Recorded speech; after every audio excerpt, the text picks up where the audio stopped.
जिस तरह से म्यूचुअल फंड इन्वेस्ट करते हैं उनको ब्रॉडली 3 तरीके से क्लासिफाई किया जा सकता है। एक है एक्टिवली मैनेज फंड, जिसमें कि फंड मैनेजर डिसाइड करता है कि उसको पैसा कहाँ लगाना है, जिसका मतलब ये हुआ कि वो ये भी डिसाइड करता है कि कहाँ नहीं लगाना है, और बेस्ट प्रॉमिस के हिसाब से वो अपना पैसा लगाता है, और ये एक्टिवली मैनेज फंड है। हम फंड मैनेजर को अपना पैसा दे देते हैं लगाने के लिए, बेस्ट रिटर्न जनरेट करने के लिए, और एक ब्रॉड ऑब्जेक्टिव में, जो कि उस फंड का ऑब्जेक्टिव होता है कि वो इक्विटी में लगाएगा, मिड कैप में लगाएगा, स्मॉल कैप में लगाएगा, कोई पर्टिकुलर थीम लगाएगा। उस स्टोरी को हम बाई करते हैं और हम उसमें पैसा लगाते हैं इस उम्मीद से कि वो अच्छा रिटर्न देगा।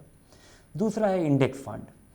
आप अपना पैसा लगाते हैं और वो बिल्कुल इंडेक्स के रिटर्न को रेप्लिकेट करने की, इंडेक्स के रिटर्न को हासिल करने के लिए वो बिल्कुल उसी तरीके से लगाता है फंड जैसा इंडेक्स का वेटेज है। सेंसेक्स में जैसे 30 स्टॉक हैं और उसमें अलग अलग स्टॉक, अलग अलग शेयर का अलग अलग अनुपात में पैसा लगा हुआ है। फंड मैनेजर, उस फंड कंपनी, उसमें फंड मैनेजर की बहुत अहम रोल नहीं है। इसमें सीधा एक फार्मूला लगा के कि आज के दिन आपने अगर किसी सेंसेक्स फंड या निफ्टी फंड में पैसा लगाया तो उसका कितना पैसा HDFC में लगा हुआ है, कितना पैसा रिलायंस में लगा हुआ है, उस हिसाब से उस अनुपात में फंड कंपनी पैसा लगा देती है। और ये तीसरा फंड है, तीसरे तरीके का फंड है क्वांट फंड, जहाँ पे कुछ लोग बैठ के पहले से निर्धारित कर लेते हैं। ये इंडेक्स फंड नहीं है और ये एक्टिवली फंड भी नहीं, एक्टिवली मैनेज फंड भी नहीं है, जहाँ पे आप रोज़ निर्धारित कर रहे हैं कि आज क्या खरीदें, कल क्या खरीदें, कल क्या बेचें, और कुछ खरीदा हुआ जो कि दाम बढ़ गया उसको हम बेच दें। यहाँ पे पहले से निर्धारित कर लिया जाता है कि हम ये फार्मूला फॉलो करेंगे। जैसे उसका मैं एक उदाहरण देता हूँ ताकि लोग इसको समझ पाएँ कि कंपनी जो कि 20% की रफ्तार से बढ़ रही हो सालाना और लगातार 5 साल से बढ़ रही हो, हर साल कम से कम 5 साल, हर साल 20% से उसका रेवेन्यू बढ़ रहा हो, उसका प्रॉफिट बढ़ रहा हो और उसका रिटर्न ऑन इक्विटी 10% कम से कम हो।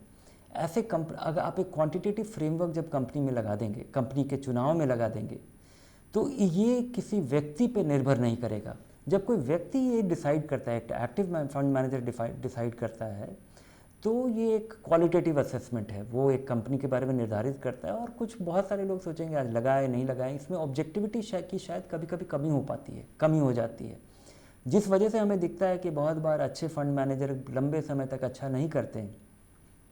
इस क्वांटिटेटिव फ्रेमवर्क में क्या है कि एक पहले से बताया हुआ फार्मूला है जिसको कि फ़ंड कंपनी फॉलो करती है और पहले से वो बता देती है कि वो ये चीज़ देख करके वो खरीदा करेगी, ये चीज़ देख करके ये बेच दिया करेगी अगर वो उस पर वो खरा नहीं उतरता है तो ये एक फार्मूला है जो कि लेकिन इसको ये कहना कि ये पैसिवली मैनेज्ड है, ऐसा नहीं है, क्योंकि उस फार्मूला को निर्धारित करने के लिए लोग होते हैं।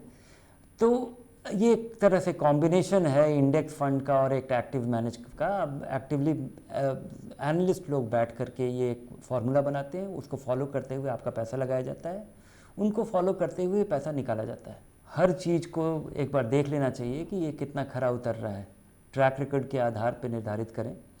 भारत में क्वांट फंड काफ़ी नए हैं और एक कंपनी तो इस चीज़ पे खासा स्पेशलाइज कर रही है और पिछले 2 साल में इसका सबसे बड़ा भड़कदार प्रदर्शन रहा है। ये इतना ज़बरदस्त प्रदर्शन रहा है कि दूसरे को ये काफ़ी पीछे इसने छोड़ दिया है जब से इसकी शुरुआत हुई है। और ये फ़ंड कंपनी क्लेम करती है कि ये बिल्कुल अपने फार्मूला पे आधारित है, चाहे जो भी हो, और टर्नओवर अपने पूरे पोर्टफोलियो को बदलने में ये बिल्कुल भी नहीं हिचकिचाती है और इसका प्रदर्शन बहुत ज़बरदस्त है। अगर ये कुछ समय तक कायम रहा तो लोग इस पर काफ़ी बारीकी से देखने लग जाएंगे और ये जब एक बार निर्धारित हो जाए तो आपको ज़रूर अपना पैसा इसमें लगाना चाहिए।